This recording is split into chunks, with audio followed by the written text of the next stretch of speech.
Hello, and welcome to this episode of a deep dive on human design, the basics. So, I do offer human design readings. There are a lot of ways you can get your profile, download it. One of the easiest ways is Jovian Archives. You can also just Google, human design free chart, put in your birthday information, and you can get your free chart. But I wanted to do a little explanation of what is human design and kind of where does it come from and a little bit of the basics. So this is going to be a real light overview, and then over the coming weeks, I'm going to do little deep dives on all of the, the types and the strategies and authorities, which I'm going to talk a little bit about today, so you'll know what I'm talking about and it doesn't sound like some weird language. So ultimately, what is human design? Where did it come from? What it is about? What's going on here? So human design was originally created by the writer, curator. He received a download. I don't know really what you call it, but he's kind of the founder, if you will, is Ra Uru Hu. And he discovered it, or it discovered him, back in 1987. He kind of received a really intense download over a period of days, and it kind of was this whole system put into place. And what it actually is the combination of 4 different systems that's already kind of in practice. One of those is the astrology system. So, your Aquarius, your moon rising, your sun, your Virgo, your Taurus, your Aries, all those, right? But it's how those are configured with the round charts. If you've ever gotten your actual astrology chart and it has all the lines and that data is a part of what creates the human design chart, which is also why you need your date of birth, time of birth, and location of birth in order to kind of create your profile. Now, the next system that is used in the human design is the Kabbalah Tree of Life. And this is a system for kind of understanding, the flow of the universe, how the tree of life, how the energy moves through the world. And in essence, it's helping you understand how energy and life move through you. And so you'll see this in the chart, and I'll kind of bring the chart up in a minute to kind of explain it to you a little deeper. But the next system is the chakra system.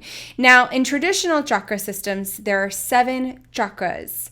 In human design, there are 9 chakras. And so what's important to kind of know about the difference is we're really more of a 9-centered being.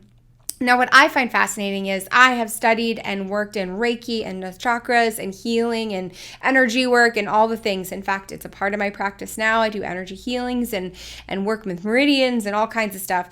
But oftentimes in the world of the chakra world, you have your higher heart and your lower heart. Well, in human design, that's actually 2 different chakras.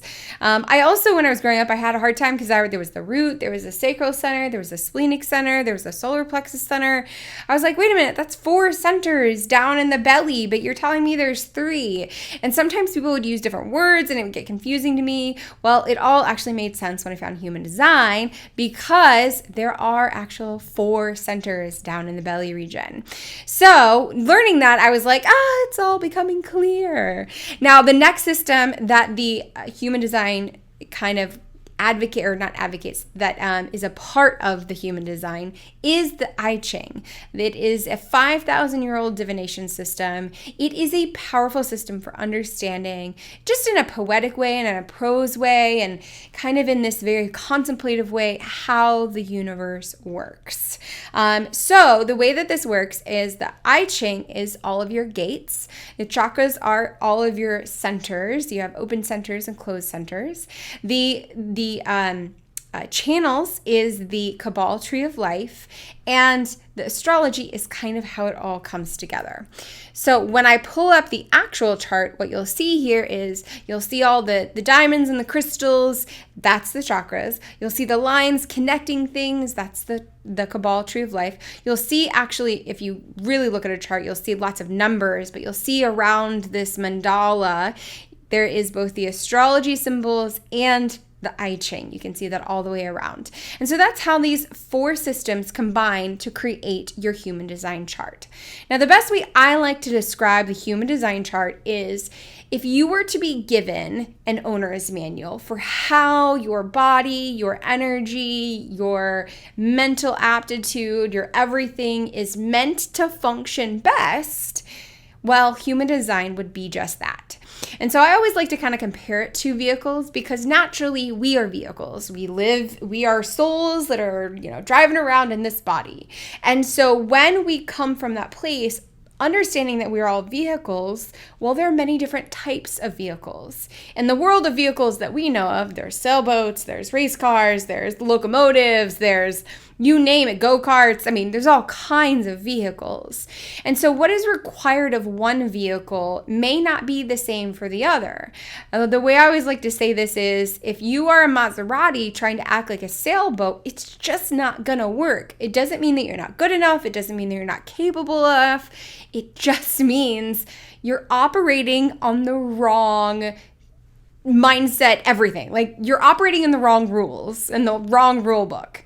So if you start to act more like a Maserati, if you are a sailboat and you really, kind of use what you were given as a sailboat, then you can be just as fast, just as successful, just as functional as each other, but you're using your correct owner's manual for how you work, how you function. And so that's how I like to kind of explain and break down what is human design? Why is it important? Why do we use it? One of the other reasons that I absolutely love human design is it's an experiencing an experimental system. It is meant to be experimented with. In fact, oftentimes when you enter into kind of your human design journey, often people talk about it as you're in a deconditioning experiment. You're working through the things that maybe you were conditioned as a generator and you're a projector, and so you have to operate slightly differently. Maybe you're a manifester and you've been playing by the rules to make everybody happy and play small, and that's not how you're designed. So knowing those things, you begin to go on a journey. And in that beginning of that journey, there's 3 things that I feel like are absolutely essential that you need to know. And one is your strategy, your type, your strategy, and your authority. So your type and your strategy kind of go hand in hand, right? All types are going to have the same strategy. So all generators are going to have the same strategy. All projectors are going to have the same strategy. All, manifestors are going to have the same strategy. I hope you hear the flow that's going here. And so knowing that about you, knowing what your type is, what your strategy is, and I'm going to explain to you in a minute what is strategy, what does that even mean, is really important because it's how you're meant to operate. And then your authority is how do you know what is correct for you? It's your own inner authority, your own intuition, if you will. And so really when we dive into, what are these types, what are these strategies, what are these authorities, when you're in the beginning of your deconditioning process, you begin by practicing, experimenting, playing with the rules for your strategy. What does it look like to follow your strategy? How does it feel? What shows up in your life? What happens? What changes? And so as you kind of start with that, you then get to experiment and experience what it is. And that's one of the reasons I really love this system is it's not like this is you and this is only you and this is only ever going to be you. Now, some people, I'm not naming names, but some people, and I don't even know their names anyways, want to use this system in a more structured, this is who you are, this is how you're going to be, this is how you're always going to be. And I don't prescribe to that. I feel like any system that invites you to have your own experience also invites you to take what you need, especially in this moment or this season in your life, and leave the rest. Now, you're going to find early in your experiment that certain things are going to stick and they're going to absolutely make sense, and there's going to be lots of validation, which is what I experienced. And some things aren't going to quite mesh well. And sometimes that's because you're not ready for that. And sometimes it's because maybe the way the information is being presented, it doesn't fit well, or that person that shares it doesn't fit well, and you don't receive the medicine that's there. And this will kind of make sense when I dive into the types. So knowing some of that can be really powerful, especially when you begin your experiment. This is meant to be experimental. It's meant to be fun and playful. At least that's the way I invite you to this. And I'm a projector, and you're going to understand why that's important in a minute. All right, so now I want to dive into and do the overview of your type, your strategy, and your authority. And then in some of the later videos, we're going to dive deeper into each of those categories, okay? All right, so type.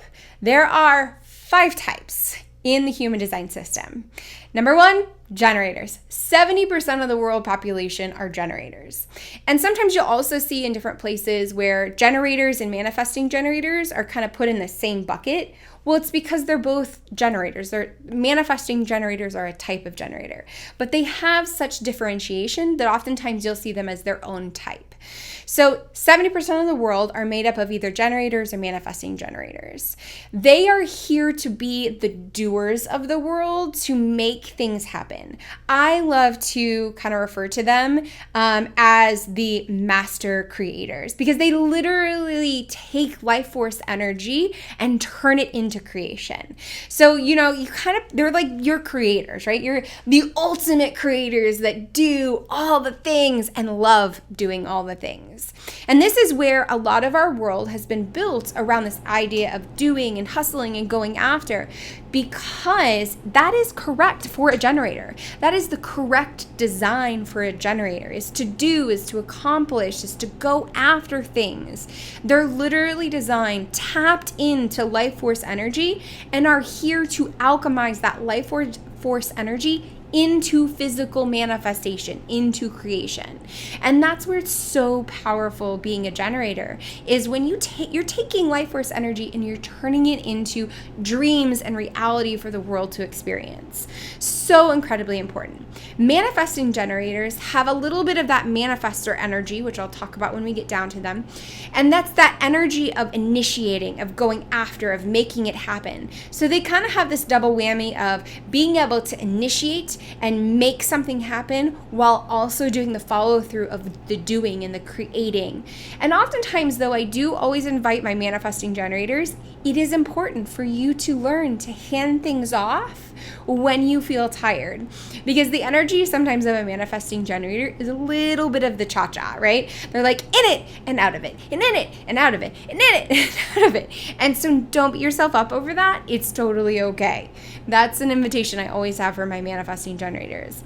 Now, the next type, which is 20% of the population, are projectors. Projectors are here to be guides. They're here to guide one-on-one with the other person. So I always tell people, if you're looking into the human design world and you want to find somebody to work with, you may look into working with a projector. But I always invite everyone. It doesn't matter whether you're a generator, projector, manifest, it doesn't matter what you are. If you resonate with that person, then you're on their fractal. You are meant to kind of work with that person. And so projectors are very intense in their energy because they can see so deeply into the other person, and they can project back to the other person what it is they're seeing. It's kind of like projectors are really designed to see the very best in what someone is capable of being, even if that person is not entirely showing up as that.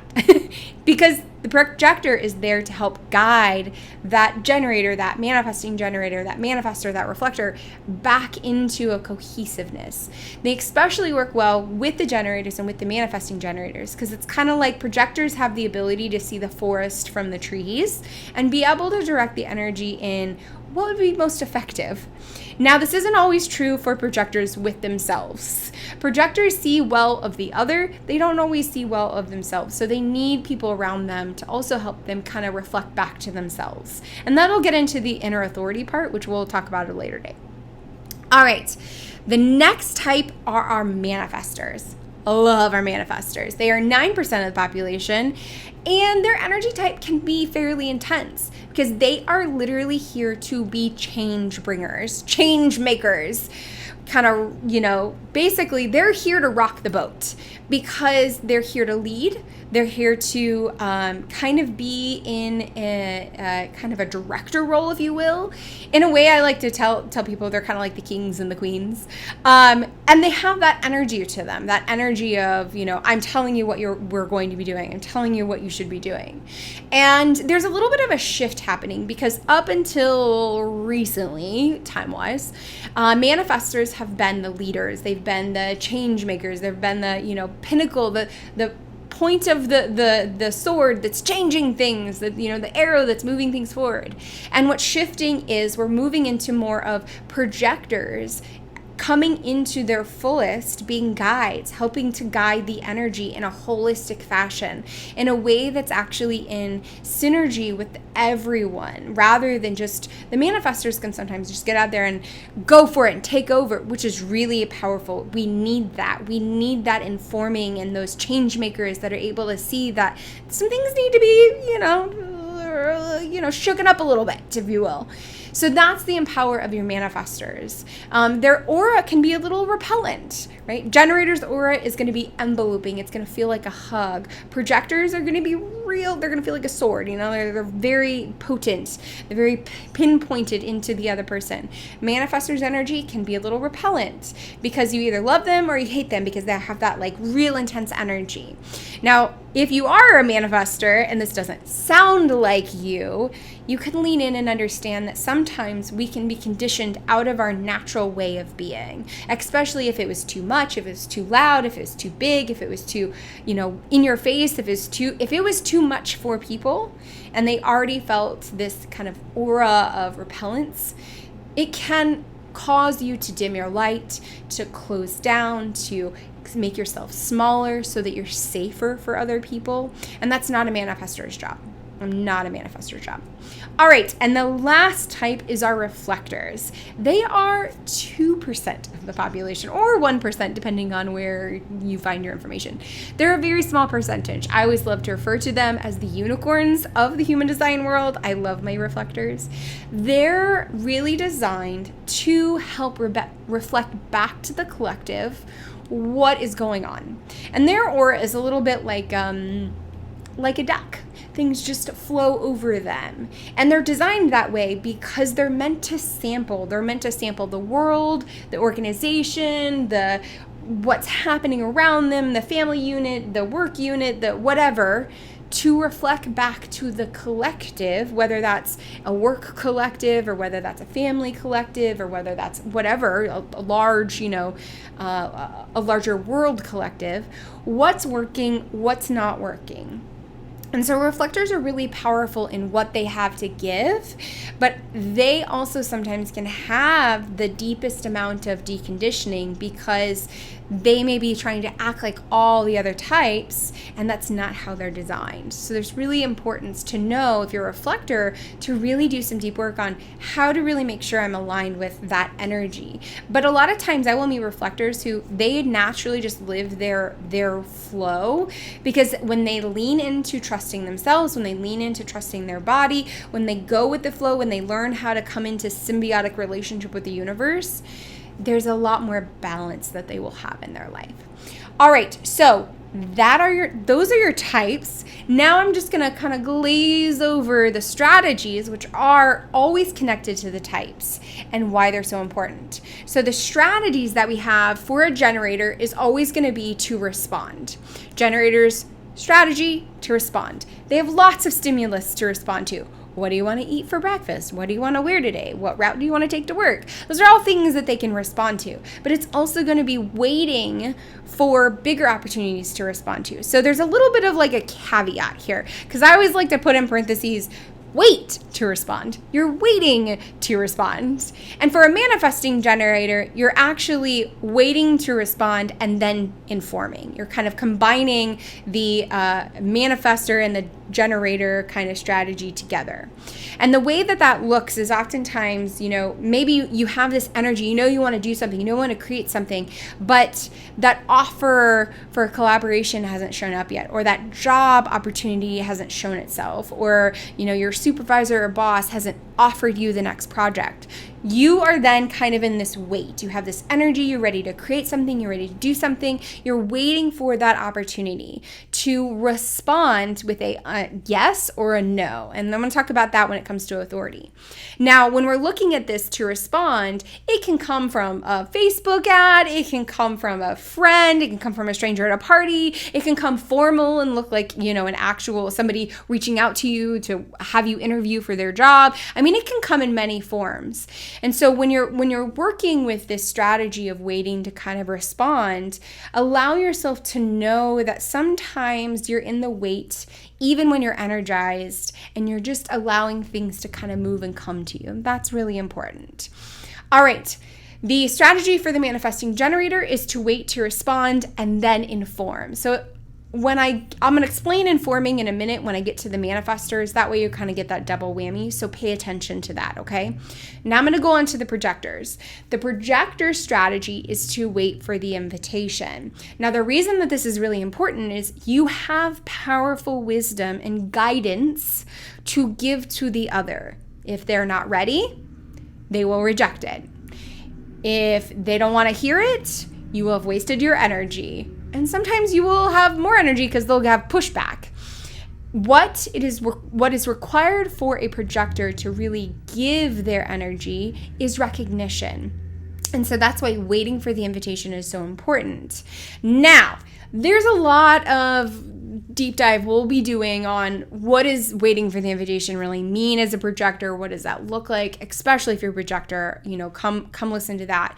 But what I want you to know is you don't have to wait for an invitation to go to a yoga class. You don't have to wait for an invitation to eat your favorite meal. You don't have to wait for an invitation to, go check out a new movie at the cinema.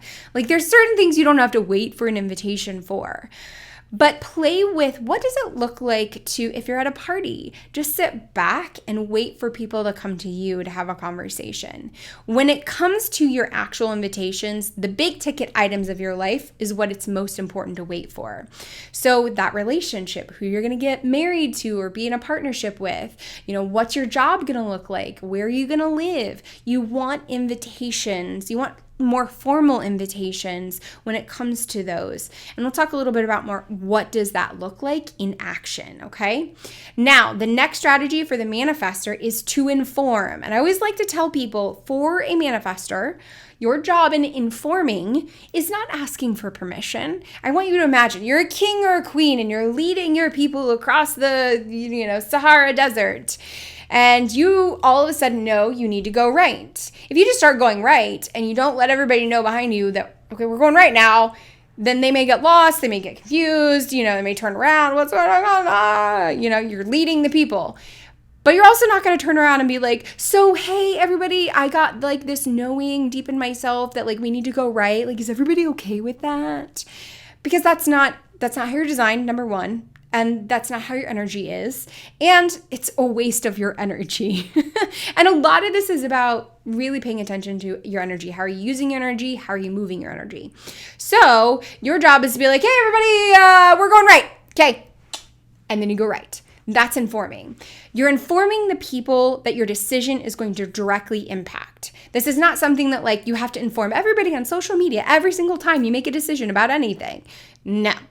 You need to inform the people that the decision is going to directly impact. Those are the people to inform. And making sure that you're doing it. Making sure that when you have that kind of burst of energy, which is what manifestors will do in their act of creation or their act of transformation or their act of impact, right? They have these bursts of energy and you want to follow that. You want to follow that energy and you just want to let people know, hey, I have this energy to do this thing. I'm going to go do it. That's kind of what it looks like, okay? Now, the last type is the reflectors, and they have a unique strategy and authority. They are the only type that the strategy and authority are basically the same thing, and that is to wait a lunar cycle. So 28 days before you activate on anything big. And now I'm going to go back to the projector. You don't have to wait a lunar cycle to decide whether or not you're going to go to a particular, yoga class. But you may wait a whole lunar cycle to decide whether or not you want to stay at that yoga facility or not. The reason for that is reflectors are designed to sample an experience through a lunar cycle, through all different kinds of emotions and people and experiences before they make a final decision. And so knowing that about yourself or knowing that about somebody you love can be really important if you invite them to participate in a class with you. And 30 days in, they're not feeling it. You now know their authority is telling you that this is wrong for them. And honoring that can be really, really valuable. Honoring that for yourself, honoring that for the friends that you love, your kids. That's really important, especially if you have a reflector kid, because they need time to sample, to experience if something is correct, if they should go in that direction, how they should respond to the situation. So that's why they're kind of linked, because they can only know what is correct for them through following this strategy and through feeling and sampling the energy through the experience. Now, what I will say is, again, when it comes to like, what are you going to wear? What are you going to eat? Like, you don't need 30 days to figure that out. You may sample something. You may sample an identity for 30 days and see if you like it, right? That's a fun thing for a reflector to do. But what can be really, really kind of valuable in this as a reflector is to know that it's okay if you take your time to make a decision. And it's okay if you can, 15 days in, if like out of 15 or 20 days, and this is the caveat to know, right? After 15 or 20 days, if the majority of the days have been, this is not right for me, it's okay for you to be like, this is probably not right for me. Because the likelihood percentage-wise that over a course of 28 days, if after 20 days it's all bad, then it's probably a no. But it's that idea of being able to sample the experience and trusting yourself to take the time to know what is correct for you, and that if you need to change your mind, it's totally okay. So those are some of the things I like to give people on their strategy, and really understanding that each type has their own strategy. Now, I want to go more into detail on authority, but I'm going to save that for another video because each type can have different authorities. Now, the only caveat to that is your generators and your manifesting generators, right? And your reflectors. Generators in general are always, always, always going to have a sacral. Manifesting generators can sometimes have some slight deviations or some slight connections, and we'll talk about that when I get into all of the authorities. But the reflectors are always going to have a full lunar cycle. Those are the only two that are pretty much, they have the same, strategy, and authority is always going to be the same for each type. Now, what's important to know is how do you live those? How do you activate those? And I'll go into detail when we get into that video. So, all right, thank you so much for joining me. I hope you got something amazing out of this. I would love to hear. Go look up your chart. Let me know what your type is. I'm a projector. I'm a 6'2" splenic projector, which we'll get into all of that. Sometimes I feel like I'm talking in another language when I talk like that. But I would love to know, what are you? What is your type? And if you want to connect with me and get your own chart or get a deep dive in your own chart, understand how to live your chart, I help people do that all the time. I do basic human design readings. I provide all of your chart information, and then I also talk to you about how you in particular can put this into practice in your life in a real world experience, not just this like overview of what everything is. It's really, customized just for you and what you are, how you show up, how the energy works for you, and I kind of go pretty deep. So if that's something that you would be interested in, please check me out at CodyLee.com, and you can just go to the Book Now button, and I can do them in person if you're local to the Kansas City area, or if you're passing through, or I can absolutely do it virtually via Zoom. So thank you so much for joining me, and I hope you have a beautiful day.